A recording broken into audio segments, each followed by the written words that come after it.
You learn a lot about people when they stop needing you. It was my 78th birthday. James, my only son, hosted dinner. Everything looked perfect: roast chicken, cloth napkins, wine that was too expensive for my usual palate. But the air felt managed, like the whole thing had been rehearsed. "Happy birthday, Dad," James said, offering a tight smile as he passed me a sealed envelope. "No cake," I joked, trying to soften the mood. He laughed dryly. "At your age, you should be cutting carbs." His wife snorted into her wineglass. I forced a smile. The chair under me felt colder than it should have. When I raised my glass to toast, James interrupted. "To long lives," I said.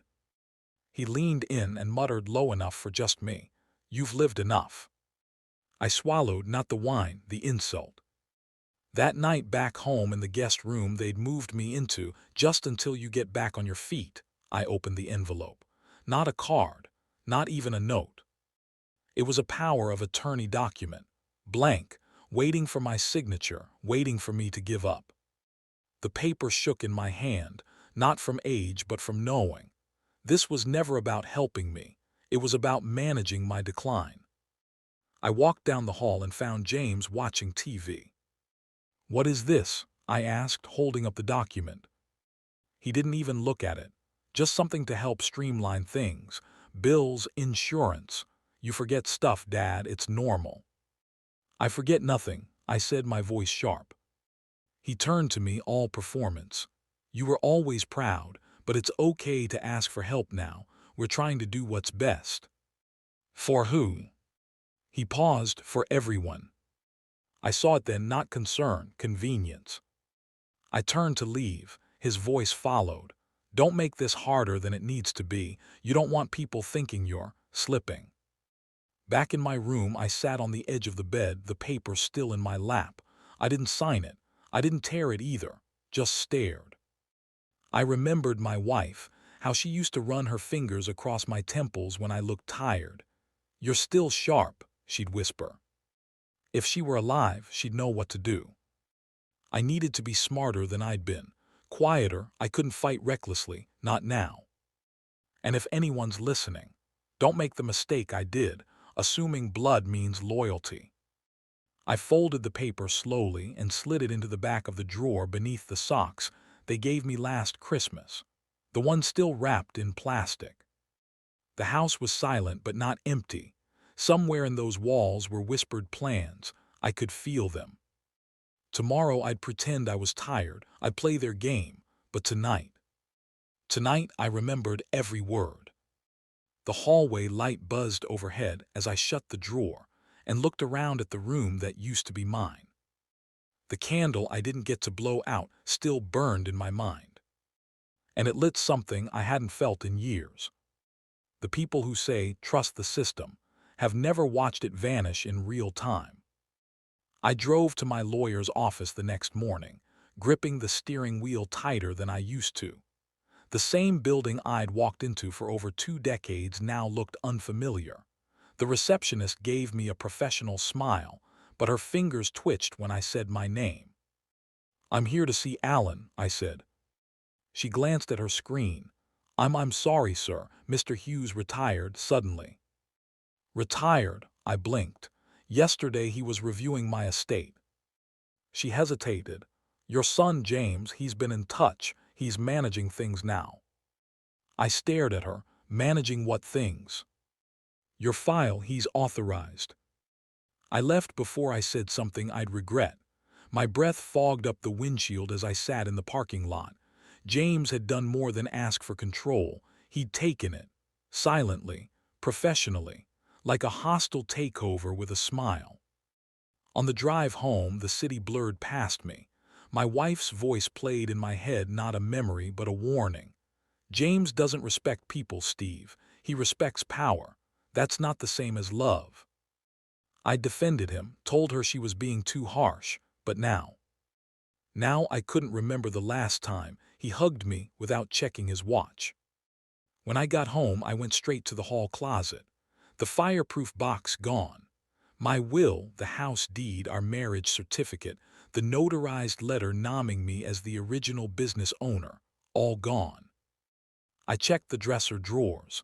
My late wife's jewelry box had been emptied, her wedding ring missing.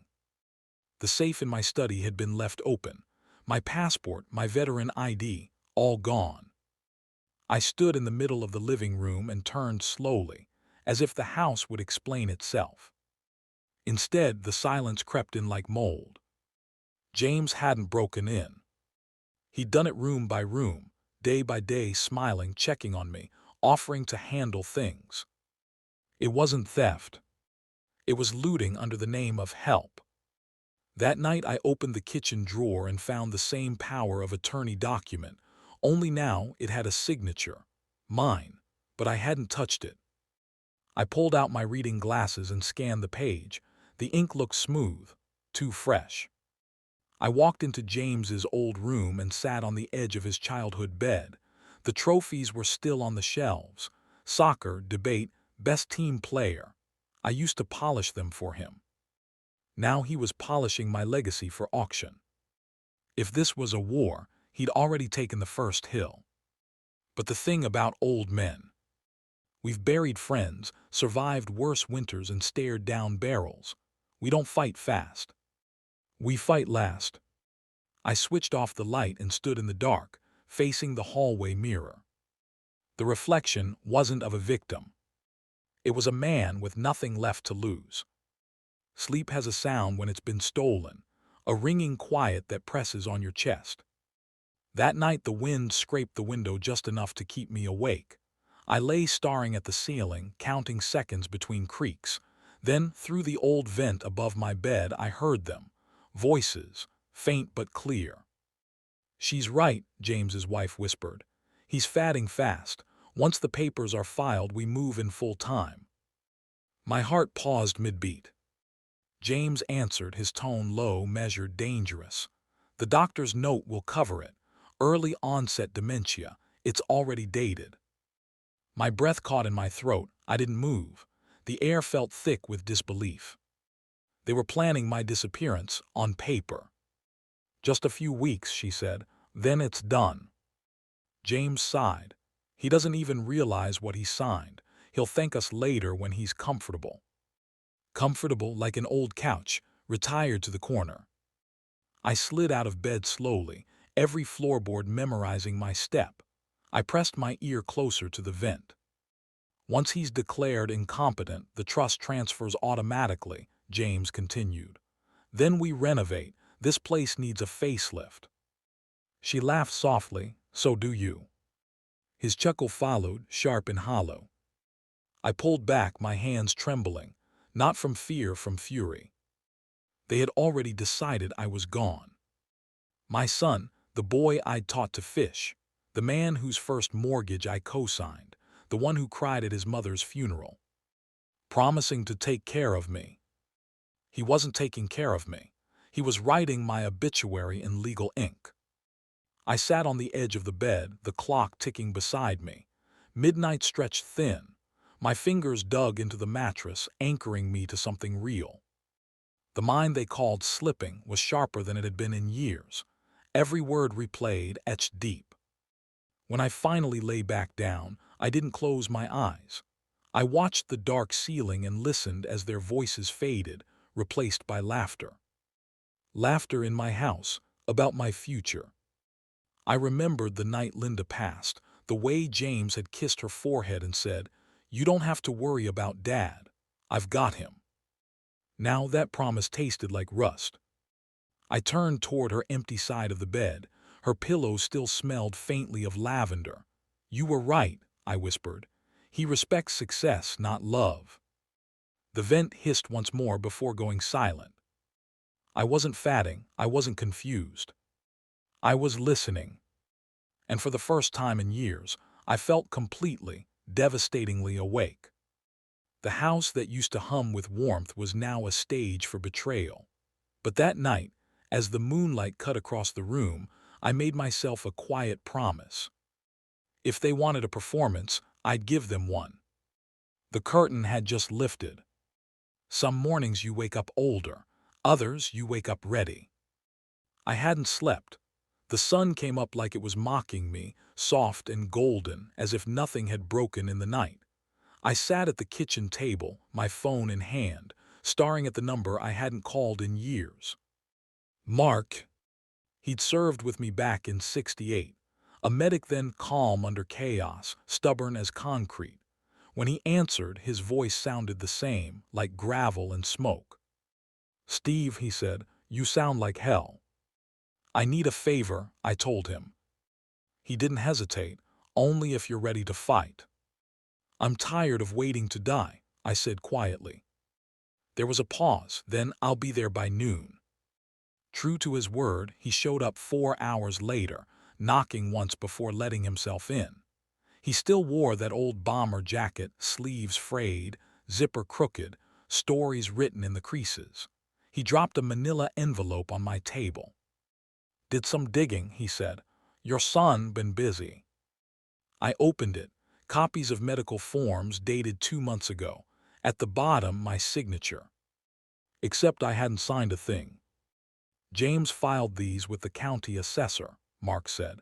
"Says you've shown signs of cognitive decline.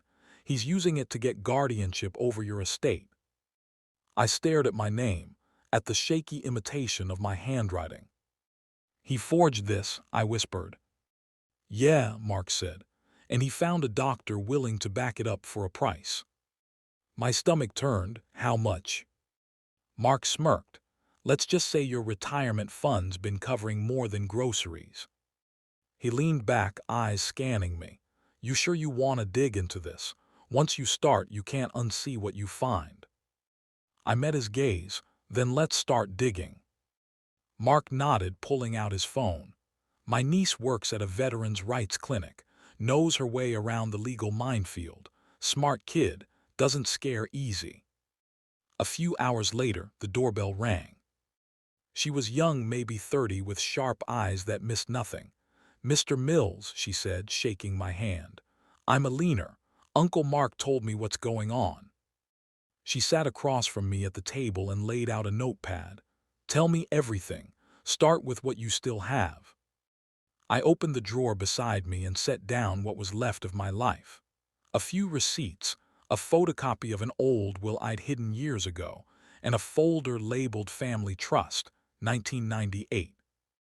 Alina flipped through the papers carefully. "He's already moved assets under the guardianship filing, but we can fight this. We'll need proof of intent, a valid will, and a pattern of deceit." I smiled faintly. "I can provide bitterness." She met my eyes without flinching. "Good, that helps too." Mark chuckled behind her. "Told you she was a fighter." For the first time in weeks, I felt something close to control. Alina packed the papers back into the envelope and looked up. "This is going to get ugly, but he made one mistake." "What's that?" I asked. "He underestimated a man who's been through worse than paperwork." She stood, straightened her blazer, and said it like an oath. "Let's build the case." The light from the window hit her face, bright and certain. It had been a long time since I'd seen daylight that didn't feel like judgment. Grief has a sound. It rustles in forgotten places like an attic on a still afternoon. I hadn't climbed the attic stairs in years. My knees weren't what they used to be, and frankly, I avoided the space. Too many ghosts up there, but something pulled me, my wife's voice echoing faintly in memory. She used to say, "If anything ever happens, check behind the third canvas." I brushed off the dust-covered frames and pulled the third one gently from the stack. Behind it was a tin box, the kind she kept her paints in. Inside, wrapped in one of her old scarves, was a journal. I opened it slowly, her handwriting elegant, steady. The ink had faded, but the words felt freshly spoken. "If they ever try to erase you," she wrote, "remember who you are." Beneath that, a folded letter, addressed to me. I sat down on the attic floor and unfolded it, hands trembling. "They will smile while they silence you. They will dress betrayal in the language of concern. Don't believe it. If James tries again, call Robert Lynn, our second attorney. I never liked how cozy your son got with Edwin. I filed a statement years ago when he tried to borrow against your pension without asking. It's notarized. It's with this letter. My throat caught. I flipped to the back of the envelope. Taped there, a small yellowed statement stamped and sealed, her signature bold, her words premonition. I sat there for a long time. The light from the attic window hit the journal just right. My wife had always known, always seen the cracks before they widened. When I brought it down, Alina was waiting in the kitchen with Mark. I handed her the envelope without a word. She opened it, scanned the documents, then looked at me. She prepared for this. Mark nodded, slow and reverent. Smart woman, smarter than the rest of us. Alina looked back at the letter. This gives us historical proof. Intent goes back years. She filed this as a preventative. That notarized statement is gold. I watched her read, the words flowing from my wife's mind into Alina's, like a bridge between the past and the present. She even left you a contact list, Alina added. These aren't just friends, these are her safeguards. I nodded slowly. She knew how far James could fall, she just didn't live to see it. Mark folded his arms. Well, she saw enough to fight before she left. The room fell quiet. Alina placed the letter gently on the table. She wasn't just preparing for war, I whispered. She was protecting me even after. I looked at the clock. Each second felt louder now. Heavier, we were no longer just gathering evidence. We were carrying a torch my wife lit years ago. I picked up the letter again, stared at the loops of her signature, and felt the familiar ache in my chest ease just slightly. She didn't leave me behind. She left me a path forward. Some betrayals arrive with a whisper. Others crack the silence wide open. James came by in the afternoon, holding a plastic bag of groceries and that fake smile he wore like a uniform. Thought I'd restock your fridge, he said. I nodded, letting him in. The recorder Alina installed near the kitchen clock blinked silently. Still feeling tired, Dad? He asked, placing oranges on the counter. I told the doctor your confusion's been getting worse. They'll be here Monday, just routine. I gripped the chair. Funny, I don't remember asking for help. He chuckled. That's sort of the point. He opened a folder, paperwork, full of medical jargon. We just need this one signed. It's for your evaluation. I read the first line, memory care authorization. I'm not signing this. Come on, Dad, don't make this harder. You've had a good run, it's just safer this way. My voice didn't rise. Safer for whom? He rolled his eyes. You think I enjoy this? You're a liability. You leave the stove on, you misplace things. I misplace things because someone's been taking them. Silence. Then he laughed, a dry, hollow thing. You sound paranoid. Paranoia is thinking someone's out to get you. I already know you are. He blinked just once. A flicker of fear crossed his face before the mask returned. Fine, he said, stuffing the papers back. But the doctor's still coming, and they'll believe me. After he left, Alina stepped out from the back room where she'd been listening. We got it, every word. I exhaled slowly, like I'd been holding my breath for weeks. He slipped, I said. She nodded. And it's enough. We'll present it with the voice recordings from last week. It shows a pattern. I sat down at the table. The wood was worn, scarred from years of dinners, holidays, and fights I thought we'd moved past. He always looked me in the eye when he lied, I muttered, like he thought I wouldn't notice the difference. Mark arrived that evening, briefcase in hand. Helen Graves, he said, civil and elder fraud specialist, she's in. I handed over the audio files and the documents from my wife's letter. Then it's time. Mark clapped a hand on my shoulder. This is what justice looks like, Colonel, slow, ugly, but steady. That night I sat in my room, the recorder blinking quietly across the table. I could hear my son's voice on loop, casual, cruel, certain of my silence. But silence doesn't mean surrender. Sometimes silence is just the breath before you speak. I sat in the courtroom, my palms open on the oak table, steady as they hadn't been in weeks. Across from me, James scrolled on his phone, smug. His wife avoided my eyes. Alina whispered, "Stay calm. Let the evidence speak." The judge entered. The bailiff called the case, Mills versus Mills. James's lawyer stood first. "Your Honor, we're concerned about Mr. Mills's mental capacity." Alina stood before he could finish. "Your Honor, we have a certified cognitive assessment conducted by Dr. Yates. Mr. Mills is of sound mind." The judge nodded, admitted. Alina continued. "We also have audio recordings, statements made by Mr. James Mills suggesting manipulation, fraud, and a fabricated dementia diagnosis." Gasps scattered through the gallery. The tapes played. James's voice echoed. "Dad doesn't even notice the locks are new. Once the papers are filed, we move in full time." The courtroom fell silent. James stood up. "That's taken out of context." The judge raised a hand. "Sit down, Mr. Mills." Then Alina presented the letter. My wife's handwriting preserved clear. "Protect what we built. Protect yourself." The judge skimmed it, then looked at me. "Mr. Mills, do you recognize this?" "Yes," I said. "My wife was never wrong about people." James slouched. His lawyer no longer made eye contact. The judge turned to Alina. "Do you have a final exhibit?" She smiled. "A new will, dated after the independent evaluation. This is Mr. Mills's legally binding document." James stood up again. "He doesn't know what he's doing." I looked straight at him. "No, James, I know exactly what I'm doing. I'm remembering." The judge's gavel struck once. "This court recognizes the new will and the fraudulent intent of the previous documents. Further hearings will be scheduled for civil damages and elder fraud charges." My breath caught, not from nerves but relief. I looked around. The walls no longer felt like prison bars.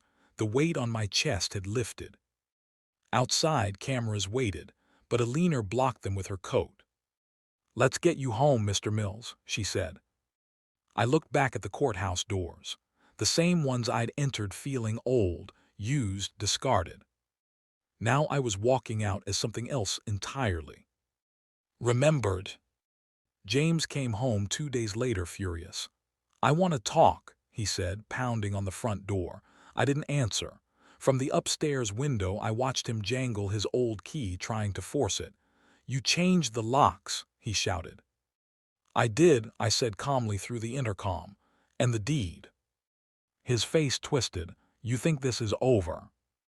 "No, James, I think it just started for you." Mark stepped out from the driveway, arms folded. James froze. "I'm just here for what's mine," he said.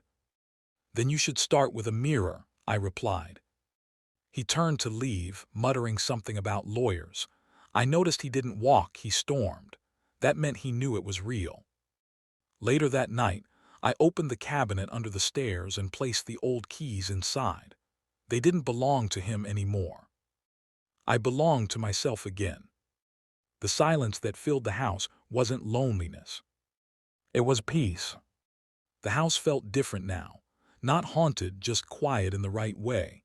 I polished the frame of my wife's portrait and whispered, "You were right. He tried, but he failed."